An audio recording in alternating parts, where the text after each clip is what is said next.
Good day. Here is our video presentation for our project in MIT 027, which is cloud computing for software development under Dr. Alexis B. Castillo, our professor. Our project is entitled Software Quality Evaluation of BATA Mobile Application version 1.0. BATA stands for Basa Arturo Ascenso.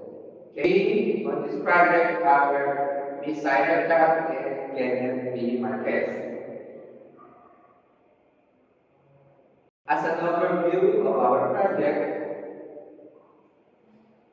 mobile technologies in education require rigorous evaluation. That is why we chose to use ISO 25010 to evaluate this particular software, with focusing on the usability, functional suitability, and security. For our method, we use descriptive quantitative design and use multi-stakeholder evaluation, and that is the students, those are the students, teachers, parents, and IT professionals. Very high ratings across all three characteristics means that our app is usable, functionally appropriate, and secure. Hence, this mobile application is ready for deployment with evidence-based directions for enhancement. As a background for our study, we all know that early literacy is the foundation for lifelong learning. So it is very critical that our young children should learn to read at an early age. Persistent gaps in emergency literacy in the Philippines, particularly during the COVID-19 pandemic, accelerated mobile learning adoption. Our application is the BATA mobile application is a localized literacy app using the Marunko approach, which of course needs systematic evaluation using the ISO IEC 25010 standards. For our problem, many early literacy apps lack evaluation against international quality standards, forcing educators and parents to rely on superficial features, which is risky for young children. In the Philippines, few studies use ISO IEC 25010 or integrate multiple stakeholders' perspectives. To fill this gap, the BATA mobile application version 1 requires systematic assessment of usability, functional suitability, and security to ensure effectiveness and reliability. Our objectives is to evaluate the software quality of the BATA mobile application version 1.0 using the ISO IEC 2510 version 2023. Specifically, the study aimed to number one, evaluate the usability of the BATA mobile application in terms of learnability, operability, user error protection, accessibility, and user interface aesthetics. Second, it aims to assess the functional suitability of the application in terms of the functional completeness, functional correctness, and functional appropriateness. And number three, it aims to examine the security of the application in terms of confidentiality, integrity, and protection of user data. For the significance of the study, this study advances educational technology and software engineering by validating BATA mobile application version 1.0 as intuitive, engaging, and safe for learners, aligned with instructional rules for teachers, and appropriate for home use by the parents.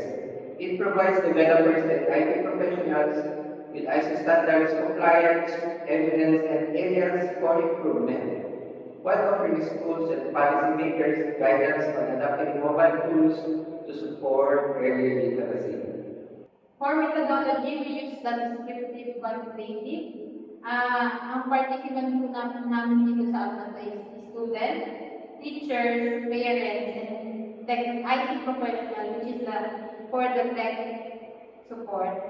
And the instrument we use for questionnaire is the IEC 25010. For our data analysis, we use the weighted mean, descriptive ratings. For the process, we have the requirements, design, development, testing, to evaluation. Then for our questionnaire, here are some examples. This is for the students, and this is for the teacher and parents. Here are some summary for our questionnaires. Ito po yung mga category na ginamit namin. And ito po yung mga screenshot ng app namin na ginamit namin. Dito po tayo magsisimula, which is magsa-sign up. Ito po alamin natin is yung brief description ng aming app na bala. Pag nakapagsimula na po tayo, dito po tayo mamili. Mga alamin. Ito po ay account ng student. Sa loob ng account ng student, nakapag-click ko yung aralin 1 hanggang aralin 10. So sa loob po ng aralin, ito po yun. Ito po yung mga example na aralin na ginagamit sa app namin. Usability results. Ito po yung nakakalam namin sa evaluation namin. Sa student, very positive, na may 2.8 to 2.95 results out of sa 3-point scales. Then, sa parents, strongly agree with 4.47 to 4.60. And sa teachers day, strongly agree 4.60 to 4.80. Sa IT, professional is strongly agree din, which is 4.40 to 4.75. So, ang conclusion po namin sa app namin is highly usable across all groups. And sa yung mga respondents naman po namin sa bata is confirming it is increased based po respondent groups na namin tungkol sa app na bata. It is highly usable, engaging and accessible for young learners with clear feedback and consistent design that met the ISO IEC 2510 standards. Today we're going to discuss about the functional suitability results of our study. The functional suitability results for our study is we conducted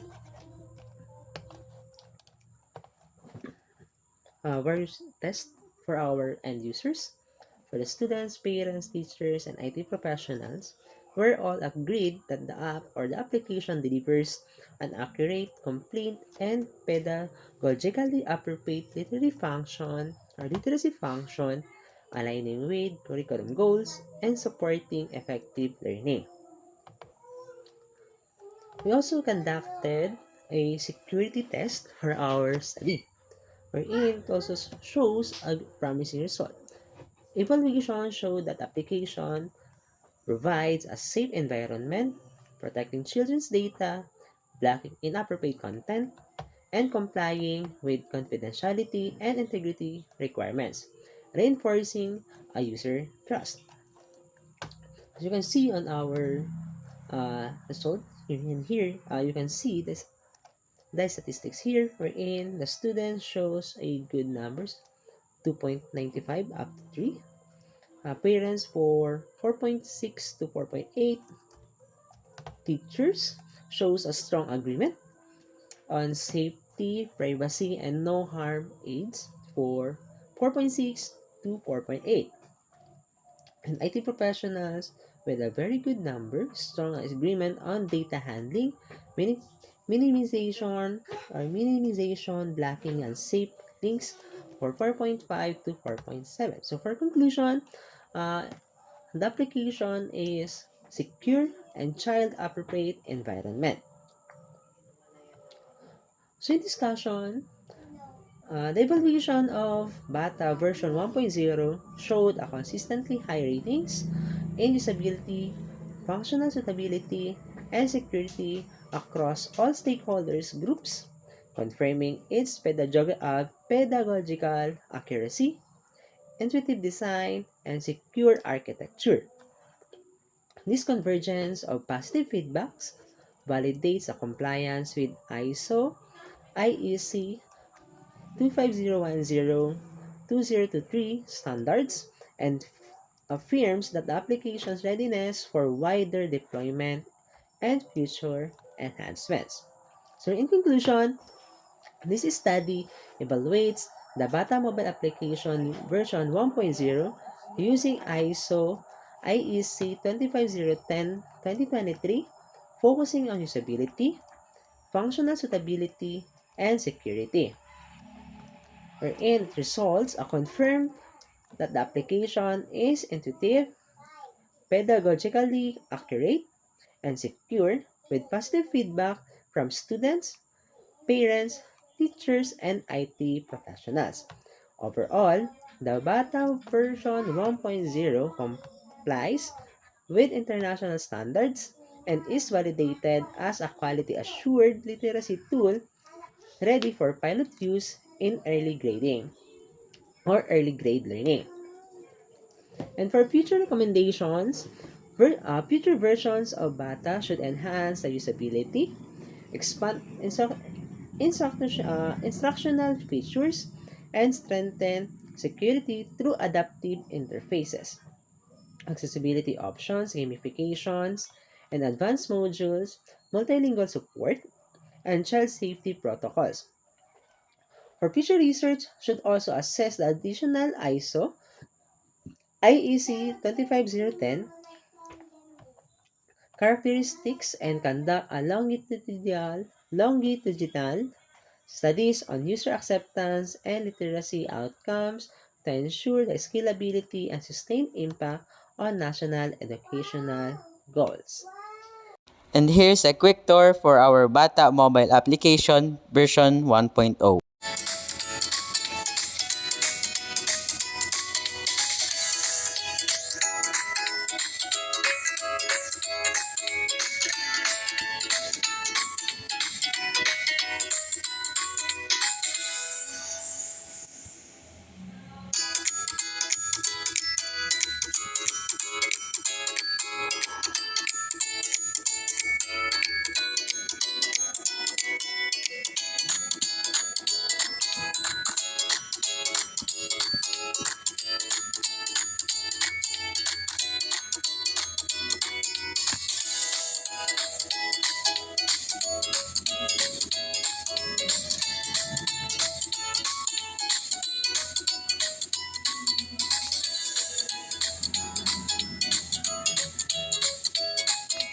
Ang letrang M. Mata. Mesa. Manok. Matanda. Mais. Manika. Mapa. Manok. Martilyo. Mesa. Ang tunog ng letrang M.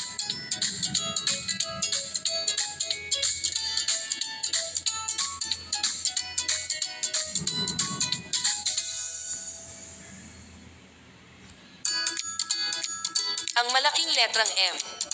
Ang maliit na letrang M. Ang letrang S.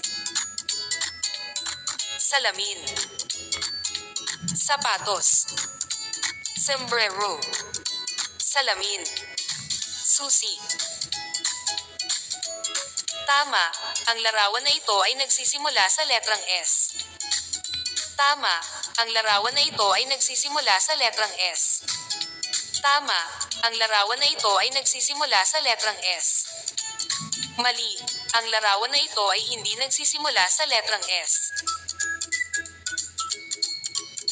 Ang tunog ng letrang S. Ang letrang A. Ang letrang A. Araw. Apoy. Aso. Anino. Ahas. Tama, ang larawan na ito ay nagsisimula sa letrang A. Mali, ang larawan na ito ay hindi nagsisimula sa letrang A. Tama, ang larawan na ito ay nagsisimula sa letrang A. Ang tunog ng letrang A.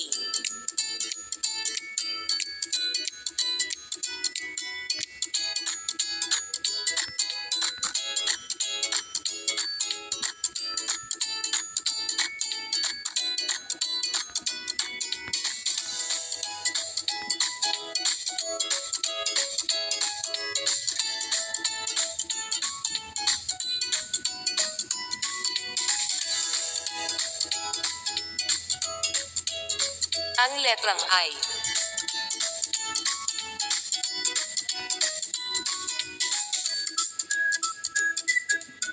Si Ninok Manok. Putak-putak sabi ni Ninok Manok.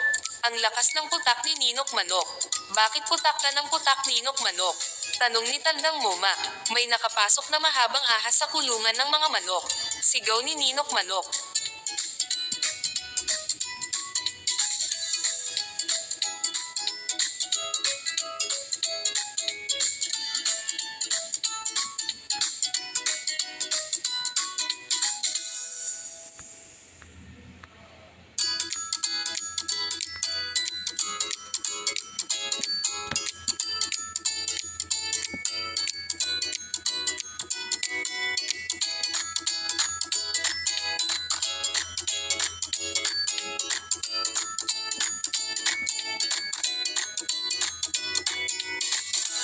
So that concludes our discussion for our study. So thank you for watching.